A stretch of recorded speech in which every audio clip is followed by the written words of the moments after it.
让他如此好运。暮云，这地方，我只林贤玉灵脉尽毁，废。我也是一个废物，不忍缺少耐心和洞察力。赤金之，雷锋院找我集合。莫长老，不关我的事儿。狗腿！这老头儿啊，别定了，带我去。学生大都是灵窍境1。你现在的境界，就这样。 Halo semuanya, selamat datang di Ruang Film. Bagaimana kabar kalian semua? Semoga selalu sehat dan baik-baik saja. Sesuai jadwal, jadi pada hari ini kita akan kembali melanjutkan series Donghua Super God Emperor episode 60 sampai 65. Di bagian sebelumnya, sesampainya Muyun di Pavilion Yuxian, ia sempat menyinggung salah satu murid jenius dari keluarga Gu yang bernama Gu Xianyu, sehingga terjadilah pertarungan antara mereka berdua. Namun di pertarungan itu, Gu Xianyu berhasil dikalahkan dengan mudah oleh Muyun. Tak hanya Gu Xianyu saja, Gu Xing yang juga merasa kesal sempat mencoba menyerang Muyun. Alhasil Muyun yang sudah terlanjur emosi membuat Gu Xing tumbang dalam sekejap. Ulah dari Muyun itu membuat dirinya dihukum oleh Mu Xiang Tianmo di Teri Tong Xian. Selesai mendapatkan hukuman, Muyun pergi ke sebuah restoran Pavilion Surgawi bersama dengan Mo Wen dan Xiao Yun. Di sana ketika Muyun ingin pergi pulang, tiba-tiba saja dia mendapatkan serangan dari 4 orang misterius. Hingga hal itu pun membuat Muyun terluka parah. Untung saja dan memanfaatkan gulungan Yuxian, Muyun berhasil dan cepat menyembuhkan lukanya. Scene berlanjut, selesai Muyun menyembuhkan dirinya akibat terkena serangan. Mo Wen mengidentifikasi bahwa senjata-senjata yang menyerang Muyun itu ada senjata tingkat menengah. Lantas Muyun pun memerintahkan kepada King Zi agar segera pergi dan mencari tahu dari mana asal senjata-senjata tersebut. Sedangkan Xing Suang diperintahkan untuk memeriksa identitas mengenai keempat orang yang telah menyerang dirinya. Kemudian Muyun menanyakan mengapa Lin Xianyu tidak memiliki esensi sejati, padahal dia itu berasal dari keluarga Lin. Xiao Yun menjelaskan bahwasanya Lin Xianyu ini memang keturunan langsung dari keluarga Lin. Sejak kecil, Lin Xianyu pernah menunjukkan bakat yang luar biasa. Tak hanya Lin Xianyu saja, saudaranya yang bernama Lin Bin bahkan lebih kuat dan bakatnya jauh berada di atas Lin Xianyu. Akan tetapi karena Lin Bin pernah terluka parah di dalam sebuah ujian dan hampir saja membuatnya meninggoy, jadi pada akhirnya keluarga Lin memutuskan menggunakan metode rahasia untuk memberikan darah orang lain ke dalam tubuh Lin Bin agar dia bisa memiliki esensi sejati. Lin Xianyu dan Lin Bin pada dasarnya adalah saudara kandung. Namun keluarga Lin justru lebih memilih Lin Bin dan meninggalkan Lin Xianyu. Alhasil Lin Xianyu sekarang sama sekali tak memiliki nadi spiritual dan sepenuhnya telah menjadi manusia biasa. Sejak saat itu juga, Lin Bin pun mulai selalu melindungi Lin Xianyu karena dirinya merasa berutang kepada adiknya. 林家族长林震天，这样的不是林贤玉想要的，还有勇气活着。 Singkat waktu, Xing Ji dan Xing Suang pun datang untuk memberikan hasil penemuannya kepada Muyun.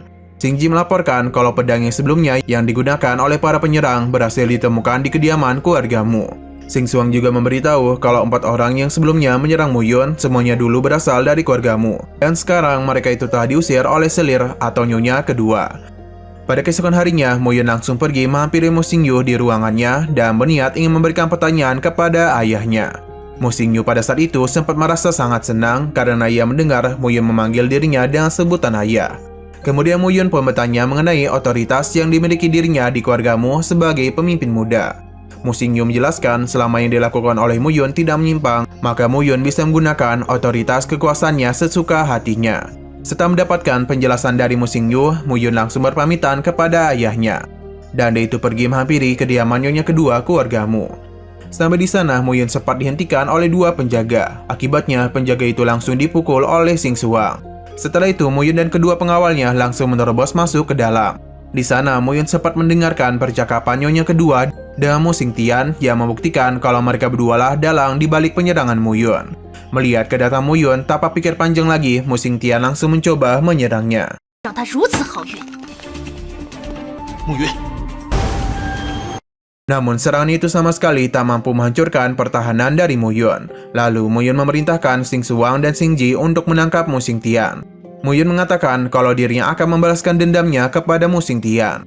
Selang beberapa saat, Mu Xing Tian pun mulai diikat di sebuah pohon dan Muyun mulai menutup matanya dan akan melemparinya menggunakan senjata yang sama milik 4 orang misterius sebelumnya untuk dilemparkan ke arah Mu Xing Tian.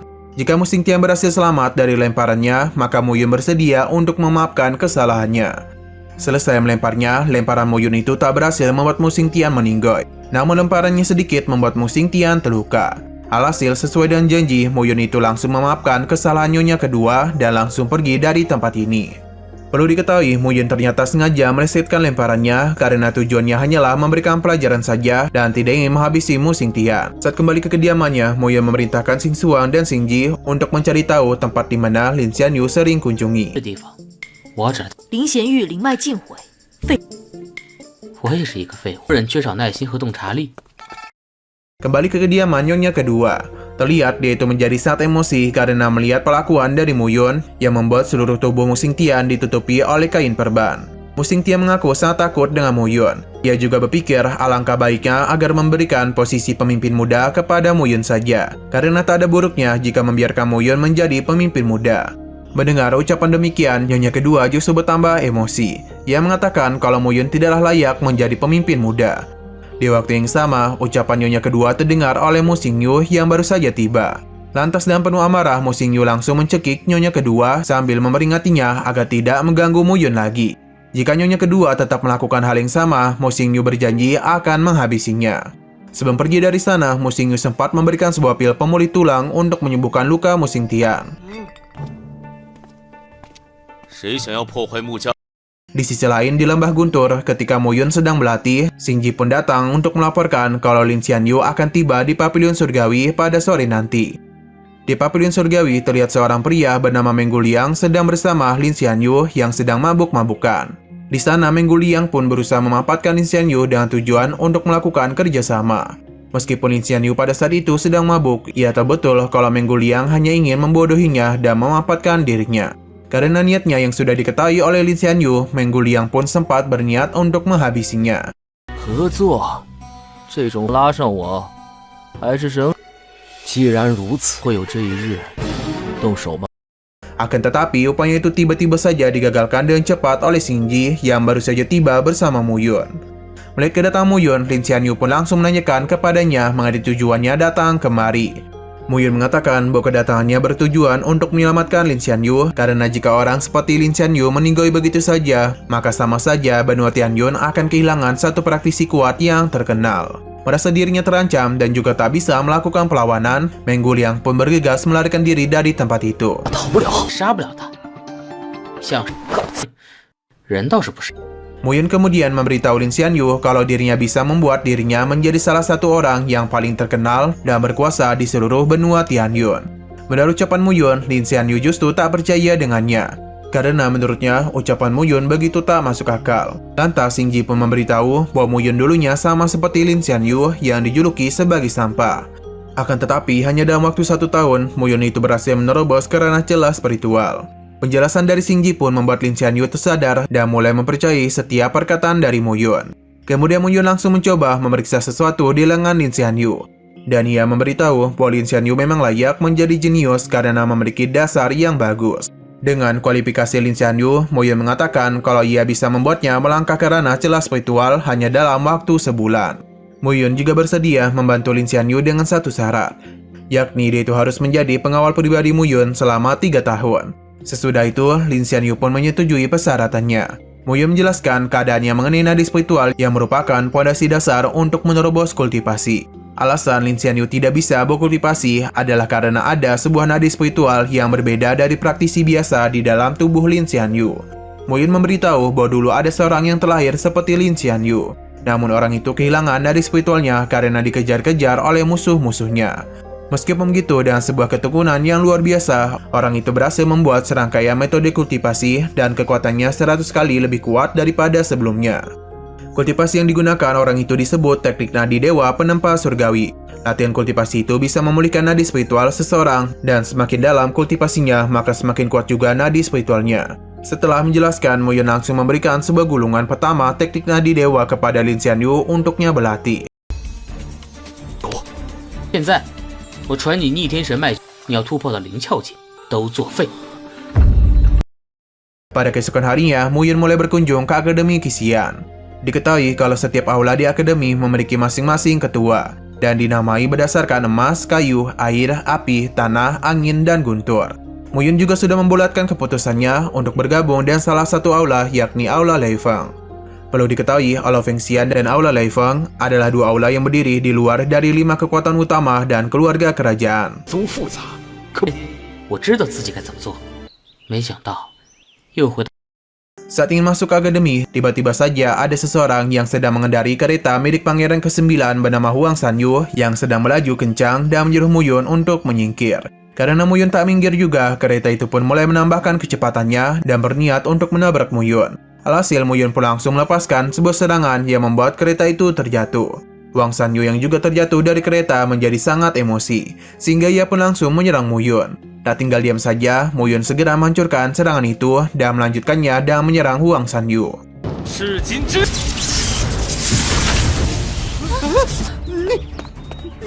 我是雷锋院的木雷锋院找我集合。 Setelah itu, Muyun mulai memasuki Akademi Qixin dan di sana ia secara tak sengaja bertemu dengan Mawon. Di perjalanannya, Mawon menjelaskan bahwa Aula Fengxian dan Aula Leifeng memiliki berbagai kekuatan dan para muridnya juga sering berselisih. Mawon sendiri adalah tetua dari Aula ke-7, dan posisinya itu Mawon memiliki kuasa untuk mengeluarkan murid dari akademi tanpa harus melapor. Mawon juga memberitahu bahwasannya kakaknya adalah salah satu tetua dari 5 aula utama. Dia juga menjelaskan kalau setiap aula masing-masing dibagi menjadi kelas dasar, kelas menengah, dan kelas lanjutan. Tapi satu-satunya yang berbeda adalah kelas khusus. Kelas khusus adalah inti dari setiap aula yang merupakan daftar roh murid di aula tersebut. Murid biasa yang masuk ke dalam daftar roh setidaknya harus memiliki kekuatan tingkat pertama dan juga harus berani menantang 100 murid. Selain daftar roh, ada juga daftar naga di masing-masing aula yang hanya berisi 100 orang yang sangat berbakat. Di tengah-tengah penjelasannya, Mawon malah sempat-sempat ingin mengambil bahan obat dan menanyakannya kepada Muyun. 穆老弟，你等一会儿啊。 Saat Mawon sedang mengambil bahan obatnya, tiba-tiba saja datanglah Huang Sangyu bersama dengan bawahannya. Salah satu bawahnya yang bernama Xing Yuming mengaku kalau dirinya adalah seorang murid yang berada di daftar roh dengan peringkat ke-93. Ia juga sempat berniat ingin menyerang Muyun. Pada saat yang bersamaan, Mawon pun datang dan mengatakan kalau Xing Yuming dikeluarkan dari akademi. Selain itu, Mawon juga dengan saat lantang mengeluarkan Huang Sanyu dari akademinya. Mereka pun menjadi sangat terkejut dan baru menyadari kalau Muyun ternyata adalah seorang guru di akademi. Setelah itu, Mawon langsung pergi mengantar Muyun untuk pergi ke ruangan para guru di Aula Leifeng. 莫长老，不关我的事儿。狗腿！这老头儿啊，别盯了，带我去。学生大都是灵窍境1。你现在的境界，就这样。 Sampai di sana, Mawon mulai memperkenalkan Muyun kepada guru-guru lainnya yang mengajar di kelas junior sama seperti Muyun. Kemudian Mawon meminta kepada salah satu guru yang bernama Songli untuk menjaga Muyun selama di akademi. Lantas Songli langsung mengajak Muyun untuk pergi ke kelas yang akan diajar oleh Muyun nanti, yakni adalah kelas 9 pemula. 要替我好好照顾他呀。穆老弟，我现在带你去看看。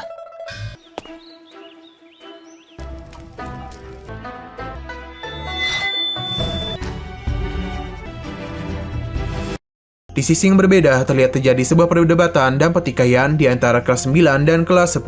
Pada saat itu, murid-murid dari kelas 10 berusaha menyombongkan kelasnya dan menyepelekan murid-murid dari kelas 9. Salah satu murid yang merupakan ketua kelas 10 bernama Kuming mengatakan kalau guru dari kelas 9 selalu meninggalkan kelas 9 karena para muridnya tidaklah berbakat. Dan penuh emosi, salah satu murid bernama Tie Feng memberitahu bahwa gurunya pergi bukan karena kelas 9 tidak berbakat, melainkan karena guru mereka sedang meningkatkan kekuatannya. Tak berhenti sampai di situ, Kuming kembali mempermalukan Tie Feng dan mengatakan kalau dirinya sebagai ketua kelas 10 sudah berada di ranah celah spiritual. Tidak seperti Tie Feng yang sudah hampir 2 tahun masih berada di ranah tubuh fisik. Tak terima dan ucapan Kuming, Tie Feng pun langsung melepaskan serangannya. Akan tetapi serangan itu berhasil ditahan oleh Kuming hanya dengan satu tangan saja. Setelah itu Kuming mulai menggunakan kekuatannya yang membuat Tie Feng termundur dan terjatuh. Pada saat yang bersamaan datanglah Songli yang sedang membawa Muyun. Melihat kedatangan Songli, Tie Feng mulai mengeluhkan murid-murid di kelasnya yang tidak dapat berkultivasi karena tidak memiliki guru.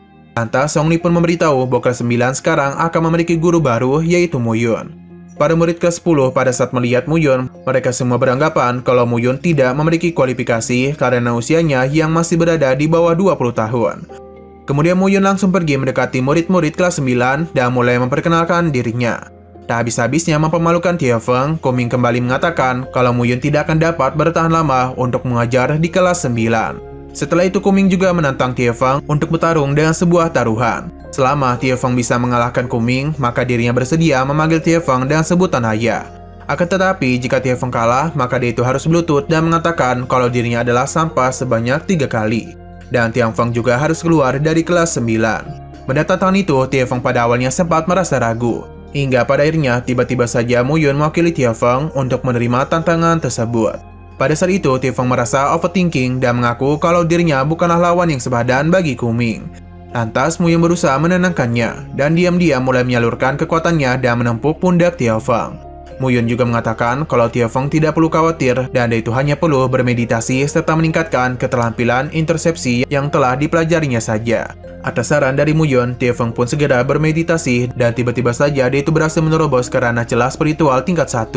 Setelah melakukan penerobosan, Tiefeng menjadi sangat bersemangat dan percaya diri untuk mengalahkan Kuming. Pada saat Tiefeng mulai mengumpulkan kekuatannya, Kuming sempat merasa terkejut dengan kekuatan tubuh Tiefeng yang begitu kuat. Alhasil, ketika pertarungan dimulai, Kuming dapat dan cepat dikalahkan oleh Tiefeng hingga membuat kakinya cedera. 到林峭境，为何全身上下？师长，这一招对我还行得通吗？